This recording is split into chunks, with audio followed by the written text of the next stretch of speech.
Yamwakwa Badwam TV Badwam Jumadi no so ye de nwuma na ajeje wa baba bedru sabre afi kase no na ne mraso ensem no ne to dwa wo bi ya wo beti any traffic regulation amendment bill 2024 na sa nya ho kwan akoram mrahye bedwafiem ya ye dwendwen ho ye de sansem no ebebro na fe futuo no kokobon so ko ama mabu no se AI ne de se wo jeja wo ho no amfa ni dwumade ne na wo ankasa na woye wo ho emunsam ye de beba no nsem bi na no pay me de bro Adom TV Badwam kase a wo hwe me live e wo fiefie ahodo mo ko Facebook/Adom TV extra obenya ya hwe na wo ko Go TV a channel no ye 119 DSTV ya 280 na wo ko YouTube nso a ya Adom TV tube ko adomonline.com ensem we ni bebre ka ho a audio so wo mu ni videos na ye de agu adomonline.com me de afia amankwa tamaklo fasada ma Joy Trish one more Instagram ko ashalbuchen so ho no mo wo printer de papa hyade a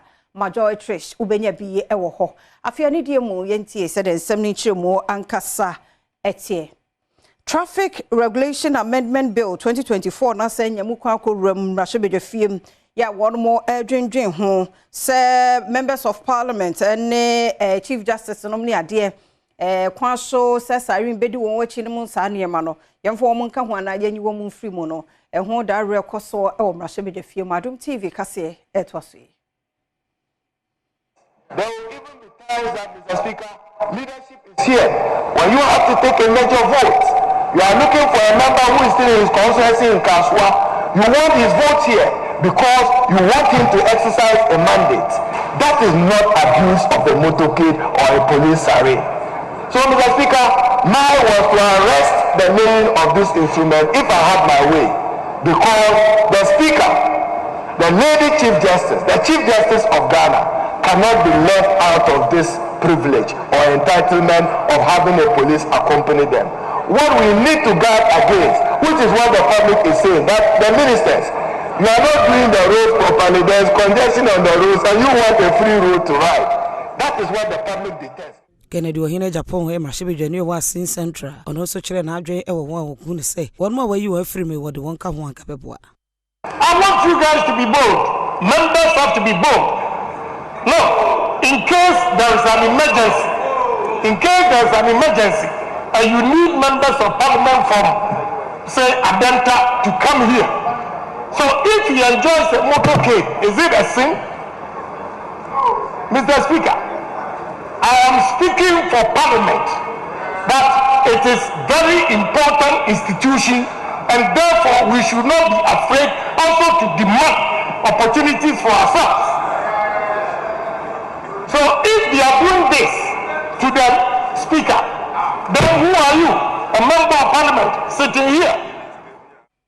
Chairperson Emma Ghana Domain Name Registry Reverend Dr. Nanaya Usu Prempe and ene wakwa kasa wa Ghana Youth IGF ye Ghana Internet Governance Forum koso na wode afutuo na ema mabunu se ene AI no de bebi oman ni wiase kro no so ye obabunu a wo hweme na wonfa wo hu nyimu dia na ne wankasa wo jejiriji emunsam eni kasa ye Internet Forum ama youth na just ewiase no bebi aye shift kono wo ye bibi na wanfa mmebunu anka ho a ene wo di ho hwammo esa say mmebunu no na e be carry wo message no mo dwuma e wo say ekoso di mpuntu oba no e be kwakodi mmebunu no nsem enti se wo de bibi foforo bia ba na wan tobu an kyerkyere mmebunu na se ama omo antiase na omo ampeja anfa anko wo be kyerkyere esa say mmebunu no na omotiase a omokasa omo no modoso na omo so na ekina ye omo dia. The future belongs to them.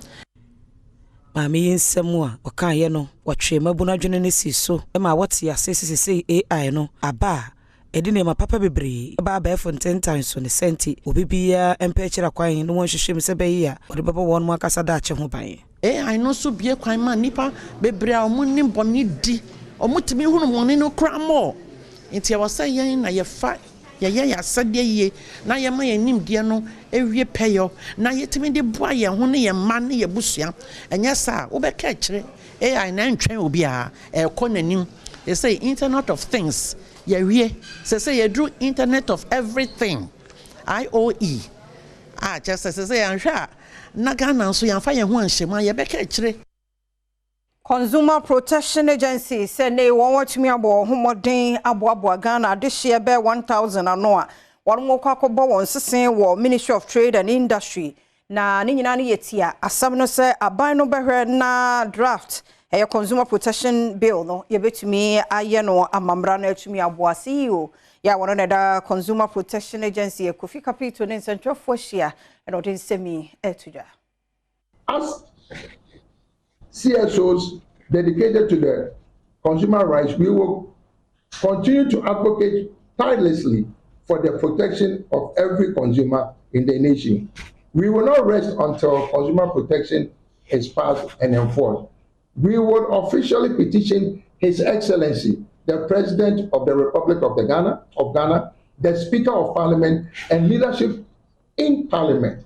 Then also intend to mobilize 1,000 Ghanaian consumers to picket at the premises of the Ministry of Trade until we see that the ministry has taken the necessary steps to ensure that the draft Consumer Protection Bill makes its way to Parliament via Cabinet. We pledge to work collaboratively with government, businesses, and other stakeholders to ensure that this law is enacted. It is implemented effectively and benefits all Ghanaians. Ni bibia wie mu die 64 schools. Nei one more babeshie mo e STEM Innovation 2024 grand finals no mu. And I'm so Deputy National Coordinator Adom Free SHS Secretariat. One also NAD STEM Innovation no enim Nana Afra Sikamensa and our church and near my hood on the Aguna Kwan so e dey train dwumedie. From stages to stages, so you were regional champions, which already obviously 16 regions. You were championship or her. Omunyina ebeba ababeye ebe compete for zonal ratio. And you work each category. So category you were winners. Ewa omunyina so beba be compete. Ewa grand finale. So in all, you share like 64 schools. You do omunyina beba Greater Accra. Amo mababe compete for STEM Innovations grand finale. Tiyeshe momra on board. Na momra me support STEM Innovation 2024 because STEM Innovation no a competition na a practical based competition and yet to say chew poor right person.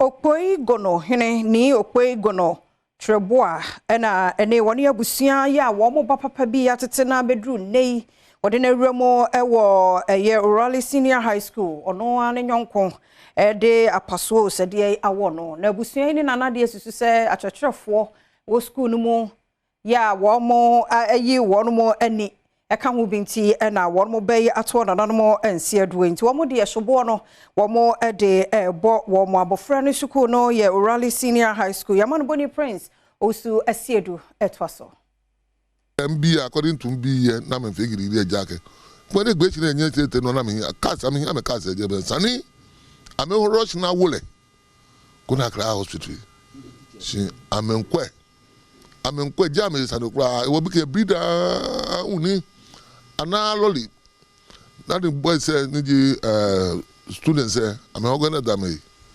ni aba wole para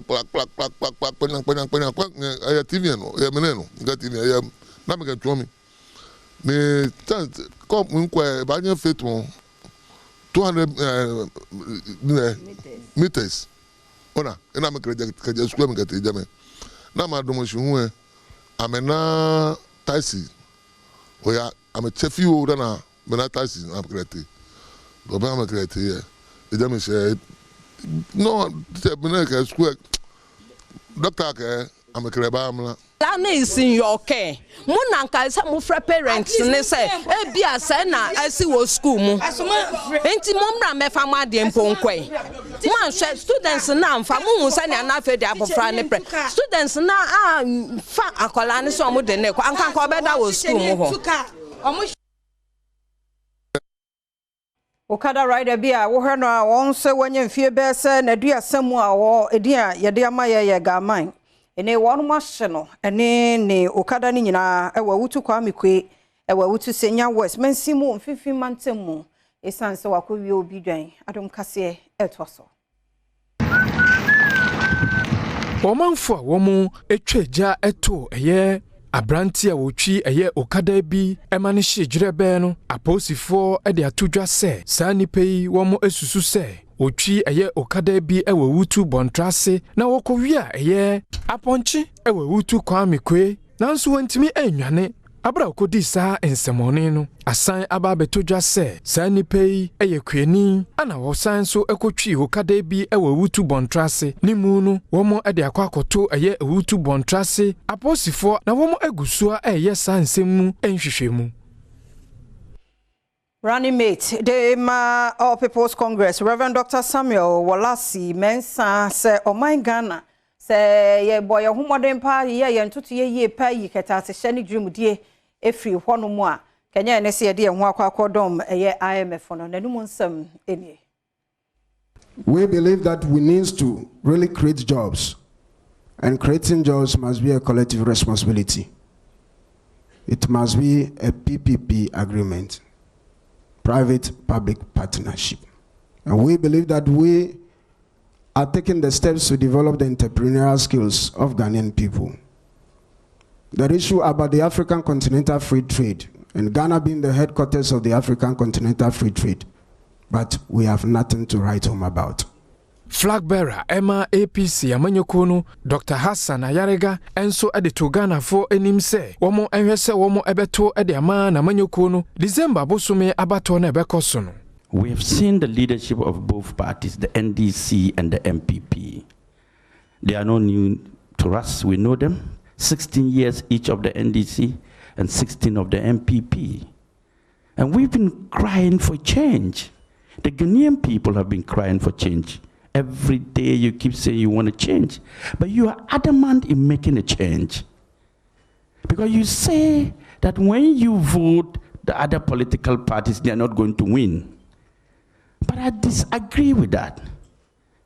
I disagree. It is only when you make that change that the other political parties will win.